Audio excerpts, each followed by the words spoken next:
ஏய், என்னடி பேசுற? உனக்கு ப்ரொமோஷன் கிடைச்சிருக்குன்னு நிறுத்து அனிதா.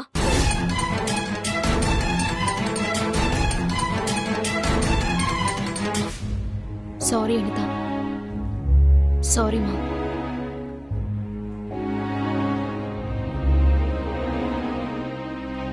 Good morning everybody. நான் வரப்போறேன்னு உங்களுக்கு முதல்ல இன்ஃபர்மேஷன் வந்திருக்கும்னு நினைக்கிறேன். Yes sir. Yes sir. All right. இப்போ எதுக்காக வந்திருக்கேன்னு உங்களுக்கு தெரிஞ்சிருக்கும். நம்ம ஜிஎம் இந்த மாசத்தோட ரிட்டையர் ஆக போறாரு. அதுக்கு தனியா ஒரு கேதரிங் இருக்கு. பட் இப்ப நான் சொல்ல போறது நீங்க எல்லாரும் ஆவலா எதிர்பார்த்துட்டு இருக்கிற நம்ம கம்பெனியோட புது ஜிஎம் பத்தி தான்.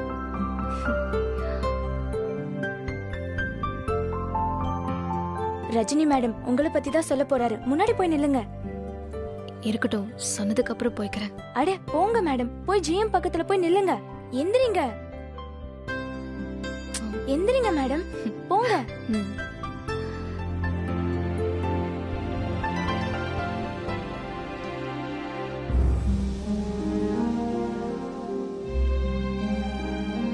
சார் ஏன் ஒரு மாதிரி இருக்காரு? இத்தனை வருஷமா வேலை பார்த்துட்டு ஆபீஸை விட்டு போனா வருத்தமா தானே இருக்கும். நம்ம கம்பெனியோட ப்ராக்ரஸ்க்காக நல்ல திறமையான எக்ஸ்பீரியன்ஸான ஒருத்தரை நம்ம ஜிஎம்மா செலக்ட் பண்ணிருக்காங்க.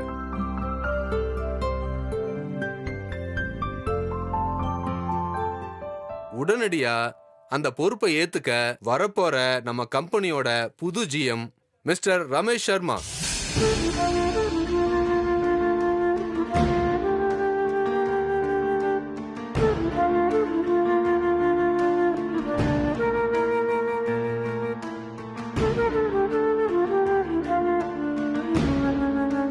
என்ன சார் சொல்றீங்க? ரமேஷ் சர்மாவா? ஆமா, அதுக்கே இப்படி ஷாக் ஆகுறீங்க? இல்ல சார், நாங்க எல்லாருமே அடுத்து ரஜினி மேடம் தான் ஜிஎம் ஆக போறாங்கன்னு எதிர்பார்த்துட்டு இருந்தோம். ஜிஎம் சார் கூட அவங்கள தான் ரெக்கமெண்ட் பண்ணிருக்கிறதா சொன்னாங்க. நல்ல டேலண்டான எம்ப்ளாயி சார் அவங்க. அதோட நம்ம கம்பெனிய பத்தி, இந்த பிரான்ச் பத்தி நல்லா தெரிஞ்சவங்க அவங்க. ஜிஎம் ஆகிற எல்லா தகுதியும் அவங்களுக்கு இருக்கு. பட் இது ஹெட் ஆபீஸ்ல எடுத்த முடிவு. ஏன் எதுக்குலாம் நான் கொஸ்டின் பண்ண முடியாது.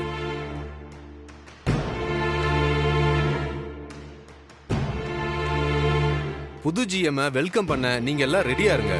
That's all. எல்லாரும் உங்க சீட்டுக்கு போலாம்.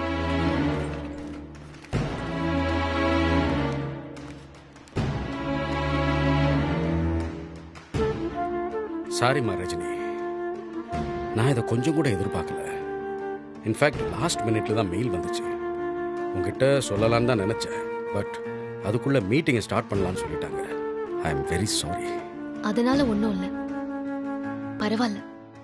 எந்த போஸ்டிங்ல இருந்தா என்ன சார், நம்ம ஆஃபீஸ்க்காக ஒர்க் பண்ண போறோம். நீங்க அடிக்கடி கால் பண்ணுங்க சார், எங்களெல்லாம் மறந்துடாதீங்க. ம்.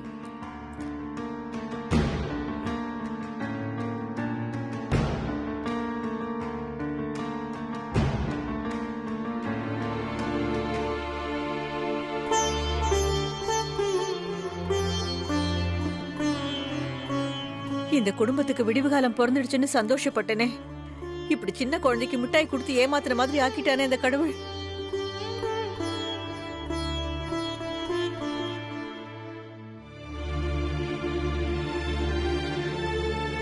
சாரிடி, நான் தான் தெரியாம கேக் எல்லாம் வாங்கி அவசரப்பட்டு இப்படி எல்லாரையும் கஷ்டப்படுத்திட்டேன். அம்மா, என்ன மன்னிச்சிருங்கம்மா. நீ ஏண்டி மன்னிப்பு கேக்குற? நீ என்ன செஞ்ச? தெரியாம தானே செஞ்ச. ஃபீல் பண்ணாத விட. நம்ம தலையெழுத்து அப்படி இருக்கு. எடுத்து வச்சாலும் கொடுத்து வைக்கணும்ல.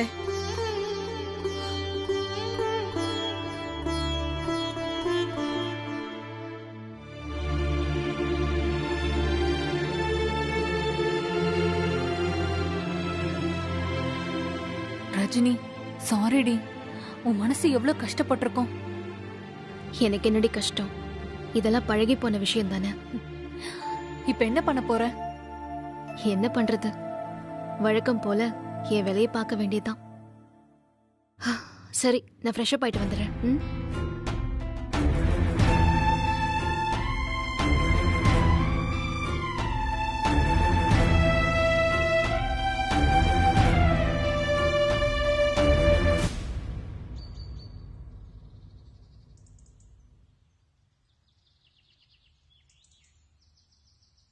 இங்கே தான் இருக்கீங்களா?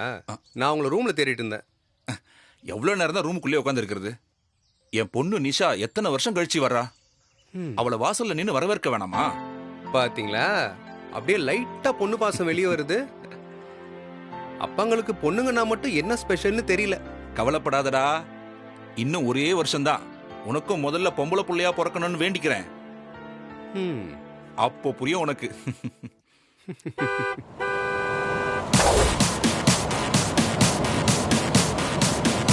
அக்காதான் இருங்க பண்ண அப்படியே கூட்டம். சரி சரி போ.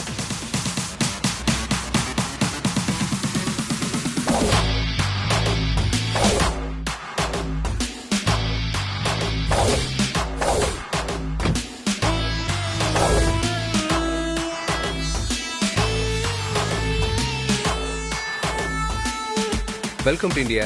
வெல்கம் ஹோம்கா. வாழ்த்துக்கள் மாப்பிள்ள. எப்படி இருக்கீங்க? ரொம்ப நல்லா இருக்கேன்.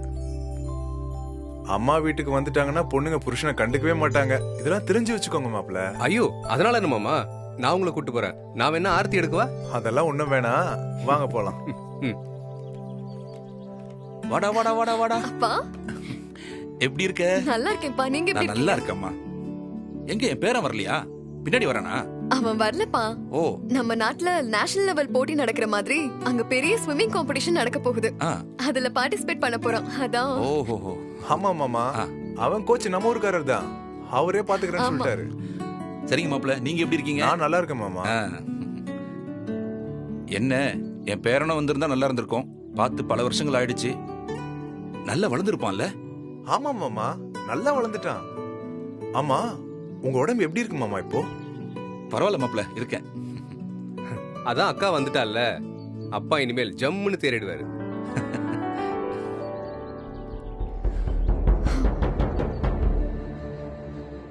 ஆளை பார்த்த உடனே ஐஸ் வைக்காத அரவிந்தா. கமுக்கமா கல்யாண ஏற்பாடெல்லாம் முடிச்சிட்டு தகவல் சொல்ற அளவுக்கு ஆளாயிட்டல நீ. நிஷா, நீங்க சும்மா இருங்க. வந்து இவ்ளோ நேரம் ஆச்சு, அம்மா இன்னும் வந்து பார்க்கவே இல்ல பாருங்க. இந்த வீட்டுக்கு நான் வேண்டாத விருந்தாளியா போயிட்டேனா? என்னம்மா நீ இப்படி பேசுற? நீ எப்படா வருவன்னு கண்ணு பூத்து வாசல்லையே உட்கார்ந்துட்டு இருக்க? உங்களை பத்தி எனக்கு தெரியாதாப்பா? உங்களையும் என்னையும் தான் அம்மாவும் பிள்ளையும் ஆட்டத்துக்கே சேர்த்துக்க மாட்டாங்களே. நான் அம்மாவை தான் கேக்குறேன். அவங்க வரலனா என்ன, நான் உள்ள போய் கேக்குறேன். பேச வேண்டியது ஏகப்பட்டது இருக்கு. வாங்க மாப்ள, வாங்க வாங்க மாமா, வாங்க. அம்மா, அம்மா, அம்மா, அம்மா. அக்கா அக்கா நில்லுக்கா, நான் சொல்றது கொஞ்சம் கேளு. எங்கடா அம்மா? வீட்ல இருக்கிற மாதிரியே தெரியல. இருந்தா தானே தெரியும். நில்லு நில்லுங்கிற நீ பாட்டுக்கு ஓடுற. அம்மா வீட்ல இல்ல. இத்தனை வருஷம் கழிச்சு யூஎஸ்ல இருந்து வர, வீட்ல இருக்க முடியாத அளவுக்கு அப்படி என்ன வேலை? நிஷா, நீ முதல்ல டென்ஷன் ஆகாதம்மா. எனக்கு உடம்பு முடியாம போயிடுச்சுன்னு உங்க அம்மா மாலை போட்டு விரதம் இருந்து மேல்மருவத்தூர் போயிருக்கா.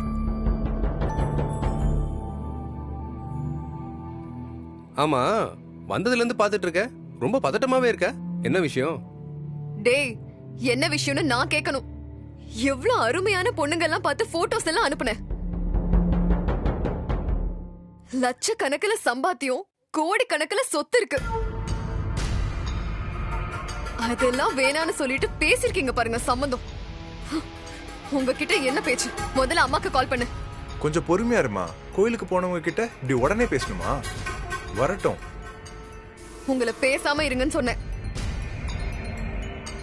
அப்படி ஆறாமரெல்லாம் என்னால பேச முடியாது. இவன் பாட்டுக்கு நம்ம பார்த்த நல்ல சம்பந்தத்தெல்லாம் வேணான்னு சொல்லிட்டான். நாம அங்க அசிங்கப்பட்டது இவனுக்கு தெரியுமா? அரவிந்த், கால் பண்ண போறியா இல்லையா?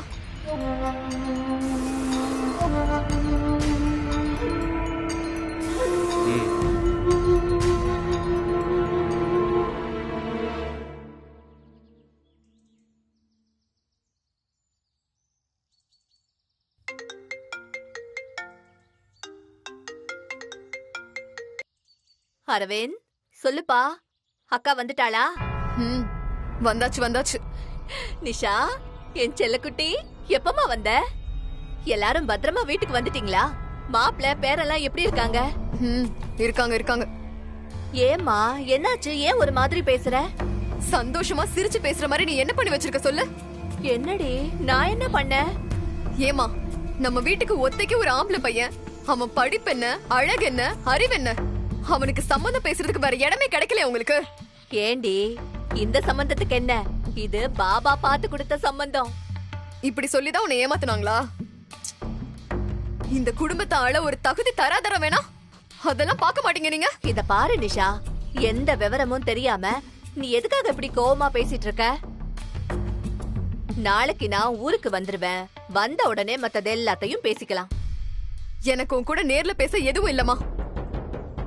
அவங்க கூட அதான் நீ பார்த்து வச்சிருக்கியே இந்த உலகத்திலேயே இல்லாத சம்பந்தம், அவங்க கூட தான் நான் நேர்ல பேசணும்.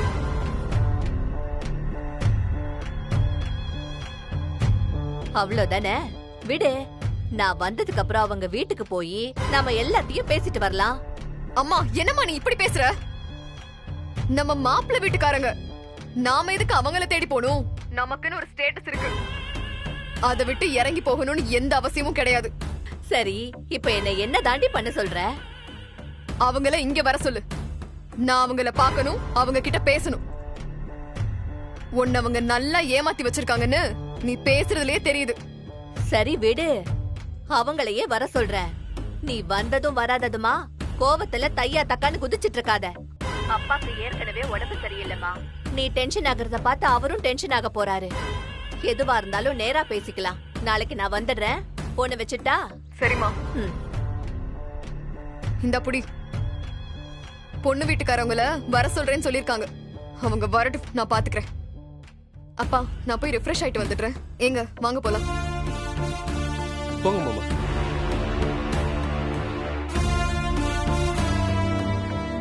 இவன் என்னடா வந்த காலோட வம்புக்கு நிக்கிறா? விடுங்கப்பா, அம்மா நாளைக்கு வந்துருவாங்கல்ல, அவங்க பார்த்துப்பாங்க. நீங்க போய் ரெஸ்ட் எடுங்கப்பா. சரி.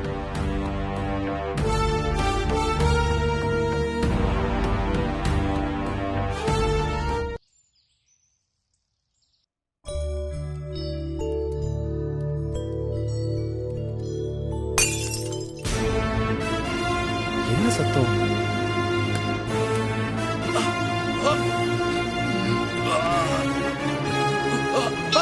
என்னப்பாச்சு? என்னப்பாச்சு? சொல்லுங்கப்பா, என்னப்பாச்சு? இருங்க இருங்க இருங்க. நெஞ்சு வலிக்கு மாத்திரை. ஐயோ, முதல்ல வந்து உட்காருங்க. வாங்கப்பா, பார்த்து வாங்க. வாங்க, பார்த்து வாங்கப்பா, பார்த்து வாங்க. உட்காருங்க உட்காருங்க. ரிலாக்ஸ்டா இருங்கப்பா. என்னாச்சு? என்ன கிளாஸ் உடைஞ்சு கிடக்கு? அக்கா, அது என்னாச்சு? நெஞ்சு வலிக்குன்னு சொல்றாரு. என்னது? முதல்ல அந்த மாத்திரை எடுத்து கூட. அதுல ஒரு மாத்திரை, இதுல ஒரு மாத்திரை. எடுக்கிறேன். சீக்கிரம் கொடுக்கா. சீக்கிரம் கொடுக்கா. குடு. இருடா, எடுத்துட்டு இருக்கேன். அக்கா குடுக்கா. இருங்கப்பா. அப்பா ஒண்ணு இல்லப்பா. இந்தாங்கப்பா. தண்ணி தண்ணி குடிங்கப்பா. ஒண்ணு இல்லப்பா. தண்ணி குடிங்க. ஒண்ணு இல்லப்பா. ரிலாக்ஸ்டா இருங்க. என்னாச்சுடா? தெரியலக்கா, வந்து பார்த்தா கிளாஸ் உடைஞ்சு கிடக்குது. பாத்துப்பா. ஒண்ணு இல்லப்பா, பதட்டப்படாதீங்க. அப்படியே சாஞ்சுக்கோங்க, பொறுமையா. ஒண்ணு இல்ல.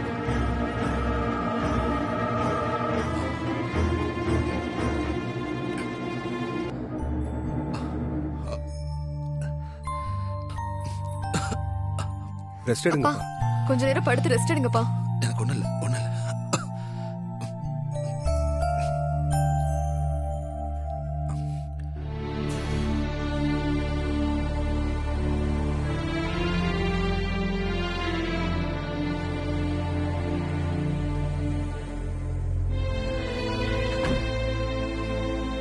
அரவிந்த், அப்பாவை அப்படி பார்த்ததும் ஒரு நிமிஷம் எனக்கு உயிரே போயிடுச்சு. ரொம்ப கவனமா பாத்துக்கணும்டா அவரை. நாங்களும் கவனமா தான்க்கா பாத்துக்கிறோம். அப்பாவும் கவனமா தான் இருப்பாரு. பட் சம்டைம்ஸ் நம்மள மீறி இந்த மாதிரி ஆயிடுது.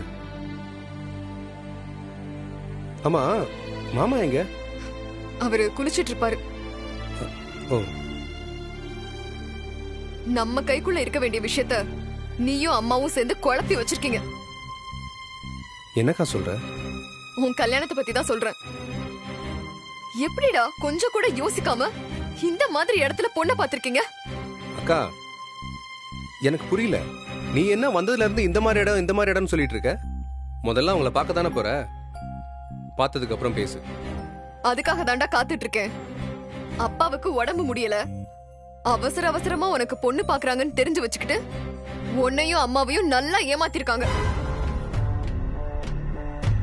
அம்மாவை கேட்டா பாபா ஆசீர்வாதம் சொல்றாங்க. எதுவுமே விசாரிக்காம இப்படி போய் மாட்டிருக்கீங்க.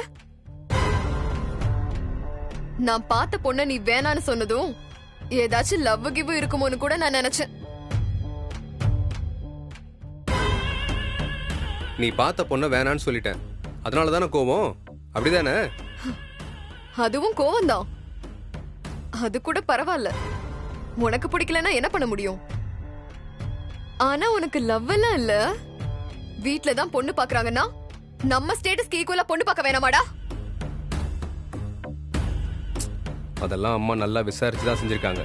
என்னத்த விசாரிச்சாங்களோ? நாளைக்கு அவங்க வரட்டும், நான் பேசி ஒரு முடிவுக்கு வரேன். எனக்கு சரின்னு மனசுல பட்டாதான் தொடர்ந்து என்ன பண்றதுன்னு நான் யோசிப்பேன். என்னக்கா எப்படி சொல்ற? நிச்சயம் முடிஞ்சு பத்திரிக்கை எல்லாம் கொடுக்க ஆரம்பிச்சாச்சு, இப்ப போய் யோசிக்கணும்னு சொல்ற? அட போடா, தாலி கட்டுற கடைசி நிமிஷத்துல நின்னு போன கல்யாணம்லாம் எத்தனையோ இருக்கு. எதையுமே சரியா தெரிஞ்சுக்காம கல்யாணத்தை பண்ணிட்டு நாளைக்கு உன் வாழ்க்கை வம்பா போச்சுன்னா என்னடா பண்றது? என்னால அதையெல்லாம் தாங்கிக்க முடியாது. அவங்க வரட்டும், பார்த்து பேசிட்டு தான் எந்த முடிவுக்கும் நான் வருவேன்.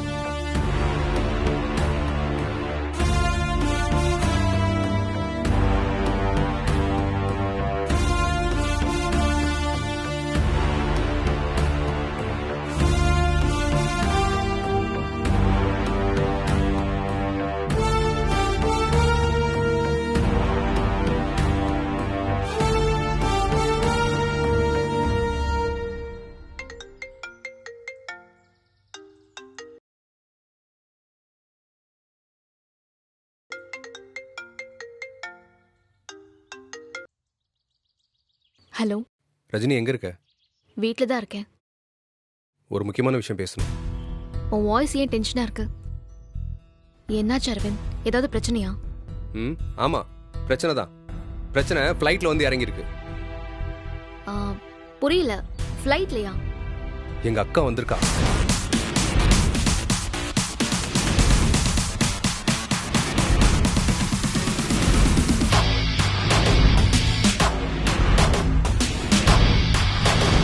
அவங்களால கல்யாணத்துல எந்த பிரச்சனையும் வந்துடாதல்ல? இந்த பார், அதுக்கெல்லாம் என்னால கேரண்டி கொடுக்க முடியாது. என்னால உனக்கு எந்த பிரச்சனையும் கஷ்டமும் வராது, அதுக்கு மட்டும்தான் என்னால கேரண்டி கொடுக்க முடியும். ஆனா எங்க அக்கா என்ன பண்ணுவான்னு எனக்கு தெரியாது. போன தடவை என் மாமாவை சாக்கா வச்சு கல்யாணத்தை நிறுத்த பார்த்தேன். இந்த தடவை உங்க அக்காவை சாக்கா வச்சு அதே பிளான ஒர்க் அவுட் பண்ணணும்னு நினைக்கிறியா? பரவாயில்லையே, என் மனசுல இருக்கிறத தெளிவா தெரிஞ்சு வச்சிருக்கியே. நீ ஆரம்பத்துல இருந்தே கல்யாணத்தை நிறுத்தணும் தானே பிளான் பண்ணிட்டு இருக்க. அப்புறம் எப்படி தெரியாம போகும்? ஆமா ரஜினி, இப்ப கூட ஏதாவது தன்னால் நடந்து இந்த கல்யாணம் நின்னுட்டா எனக்கு சந்தோஷம் தான். அதுக்காக இந்த கல்யாணம் நிக்கிறதுக்கு எந்த முயற்சியும் எடுக்க மாட்டேன். ஏன்னா இந்த கல்யாணம் நடக்கிறதுக்காக நீ பேசின ஒவ்வொரு வார்த்தையும் என் மனசுக்குள்ள இருக்கு. நீ படுற ஒவ்வொரு கஷ்டத்தையும் என் கண்ணு முன்னால பார்த்துட்டு இருக்க ரஜினி. உனக்காக தான் நான் அமைதியா இருக்கேன். இல்லைன்னா இப்ப கூட ஃபோன் பண்ணி சொல்லணும்னு எனக்கு அவசியம் கிடையாது. தேங்க்ஸ் அரவிந்த். இப்போ நான் என்ன பண்ணணும்? உங்க வீட்டுக்கு எப்போ வரணும்? அந்த டீடைல்ஸ்லாம் அம்மா ஃபோன் பண்ணி சொல்லுவாங்க. பட் எங்க அம்மாவை மாதிரியே எங்க அக்காவை நினைச்சிடாத. ஒரு சின்ன புள்ளி கிடைச்சா போதும் பெரிய படத்தையே ஓட்டிடுவா. அவகிட்ட பேசுற ஒவ்வொரு வார்த்தையும் ரொம்ப கவனமா கேர்ஃபுல்லா பேசணும். ஏன் இப்படி எல்லாம் பயமுறுத்த அரவிந்த்? எனக்கு டென்ஷன் ஜாஸ்தி ஆகுது. அவளை நேர்ல பார்த்து அவ பேசுறத கேட்டேன்னு வச்சுக்கோ, உன் டென்ஷன் இதை விட டபுள் ஆயிடும். இந்த பார், அவளை எப்படி ஃபேஸ் பண்ண போறாங்கறத மென்டலி ப்ரிப்பேர் ஆயிக்கோ. நான் ஒருத்தி வந்தாலாச்சும் சமாளிச்சிருவேன். எல்லாரையும் வேற கூட்டிட்டு வரணும்னு சொல்றியே. எல்லாரும் எப்படி பொறுமையா இருக்க போறாங்கன்னு தெரியலையே. முதல்ல ராதிகாவை நினைச்சாலே பிபி ஏறுது. இந்த பார், அதெல்லாம் ஓம் பாடு ரஜினி. பிடிச்சாலும் பிடிக்கலனாலும் உனக்கு இந்த விஷயத்துல ஹெல்ப் பண்ண வேண்டிய கட்டாயத்துல நான் இருக்கேன். அந்த ஒரே ஒரு காரணத்துக்காக தான் நான் உனக்கு கால் பண்ணி சொல்லிட்டு இருக்கேன். அதை விட முக்கியமான விஷயம், எந்த பிரச்சனையும் வரக்கூடாதுன்னு இவனே கால் பண்ணி சொல்றானே, இவனுக்கு இந்த கல்யாணத்துல 100% விருப்பம் இருக்கும்னு தப்பா மட்டும் நினைச்சிடாத. அரவிந்த், எப்பவுமே இப்படியே பேசிட்டு இருக்காத. நீ மனசார இந்த கல்யாணத்தை அக்செப்ட் பண்ணிதானே ஆகணும். கட்டாயப்படுத்தி வர விஷயம் இல்லை இது. இப்ப அதை பத்தி பேச வேண்டாம். நடக்க வேண்டியது பாரு. நான் போனை வைக்கிறேன்.